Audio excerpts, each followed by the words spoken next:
ऊपर दिखाओ, ऊपर दिखाओ, बादल आ गया माशाल्लाह। ऊपर चेक कर, ऊपर बादल देख यार, अल्लाह अकबर, अल्लाह अकबर। शदीद गर्मी से हमारी हालत बुरी थी, माशाल्लाह से माशाल्लाह। बादल देखें किस तरह से आया है, फुल गोलाई के अंदर। अल्हम्दुलिल्लाह अल्हम्दुलिल्लाह, सुभान अल्लाह सुभान अल्लाह सुभान अल्लाह सुभान। मौसम दे माशाल्लाह माशाल्लाह। अभी इस वक्त हम लोग गर्मी से जो है ना बहुत बुरा हाल था, मैं आपको वीडियो में यही बता रहा था।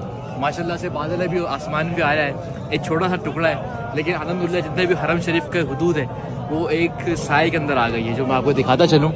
आप देखें गौर से, माशाल्लाह देखें, ये है अल्लाह की कुदरत, सुभान अल्लाह सुभान अल्लाह। गोल सा एक दायरा बना हुआ है, अगर मैं आपको गौर से दिखाऊं,